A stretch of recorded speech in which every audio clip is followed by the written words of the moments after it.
Okay, Nottingham Forest. Ipswich Town has just concluded in the fifth round of the FA Cup. It's the last match in this year's fifth round. It's finished 1-1 after extra time, went to penalties. Forest have won 5-4 on penalties. The first half of normal time was a non-event. It was so poor. It was like the Man United Fulham game. It wasn't great.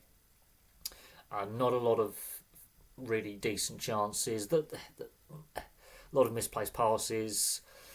It just felt like one of those mid-season league games where both sides were going through the motions, and it just wasn't a great game. Nottingham Forest didn't play particularly well, although they had the better of possession and the, more of the ball and more possession in the right areas. But both sides were sloppy. There was no cutting edge.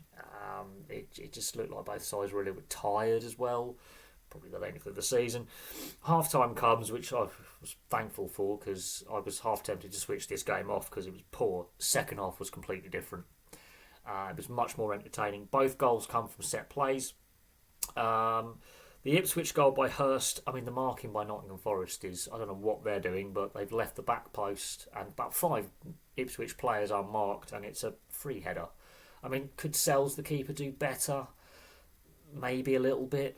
It goes through his legs, but the entire Forest defence, I don't know if they're going to be marking man to man or zonal, but they all decide to go towards the near post and not the back post. So that was some really shocking defensive structure there. It's a well taken header, but there's no challenge on him. There's not a Forest player within 5 feet of him. So it's just pick your spot and head it, really. And technically, it was a very, very good header. And of course, you got Steve Clarke, the Scotland manager, at the game. Obviously, he's eligible for Scotland, even though he's played under 21s for England. So, he's eligible to play for both England and Scotland. And I believe he's decided to choose Scotland. Brilliant header. I think he does deserve a call up to the national side there.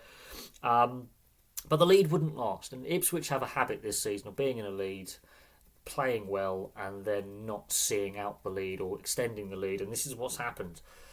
Ilanga has crossed the ball in after a free kick. It's come in. Yates is there, and very similar to the Ipswich goal, the defending is just non-existent. He's not picked up.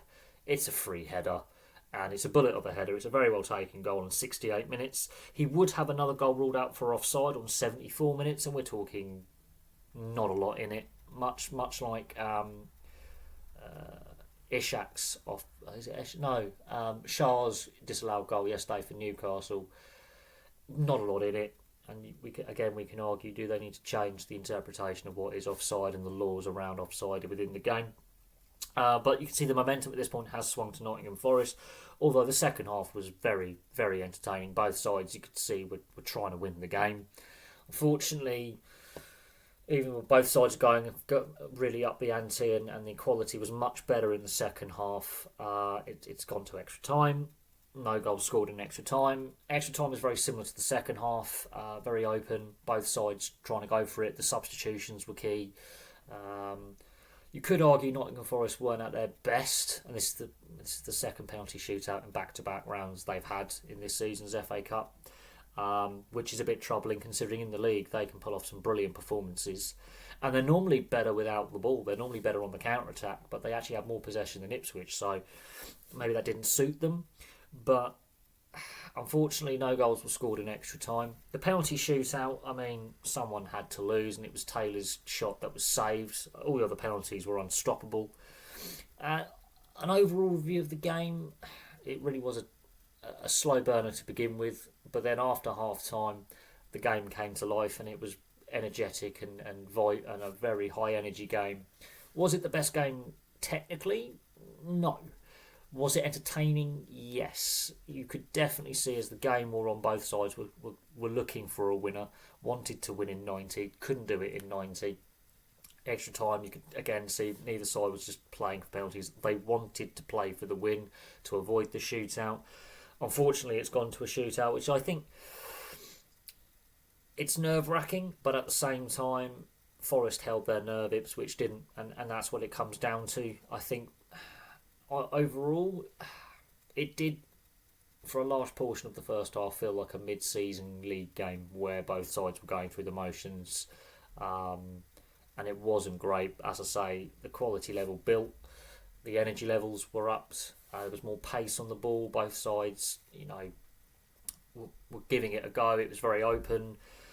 I think the way Ipswich played didn't suit how Nottingham Forest liked to play, if that makes sense. Forest had more ball than what they would set up normally for. Nottingham Forest are just, their style is counter-attack. They are happy to defend for large spells and have lengthy spells without the ball.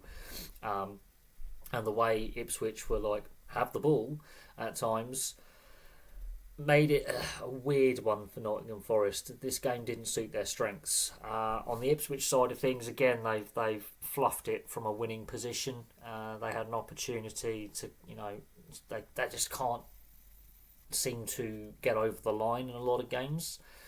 They'll take a lead, like against Manchester United, they took the lead and they lost that game in the league recently. And that's a problem with Ipswich, is they've got a lot of quality in their side, and you can see they're a very competitive team. They're not getting blown out in games. They're not out of their depth in the Premier League. But unfortunately, they've lost a lot of games from winning positions. And even though if this was a league game, it would have been a 1-1 draw, because it's a knockout cup game, they have technically lost a game from a winning position yet again, which would be frustrating for the Ipswich fans. Forest, they've ridden their luck in a couple of rounds now. They need to play better in the quarter-final. If I'm being honest, they do need to play a lot better, because Brighton are a much better side. If we're being honest, Brighton are a much, much better team than Ipswich.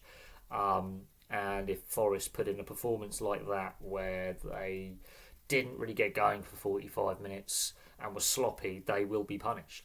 They've got a great opportunity to get to the final and win the competition, because they're the top ranked side left, even though Man City are favourites for the FA Cup as the betting odds currently stand. I think Bournemouth will be a good challenge for Man City. I will go through the quarter-final draw tomorrow and break down each quarter-final tie, because it's quite interesting. There's 7 Premier League sides left and 1 Championship side. So that's going to be interesting, breaking down the quarter-final draw.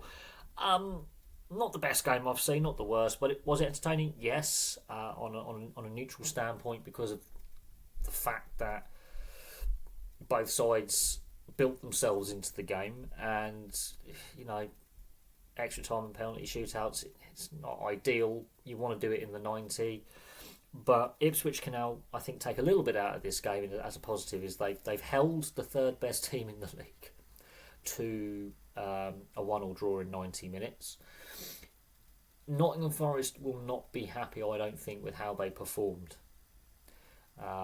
Ipswich can take confidence. Nottingham Forest need to play better if they are to get past the quarterfinals, because that was not their best performance. But there we go. Thank you very much for watching. Place your thoughts on the game in the comments section below.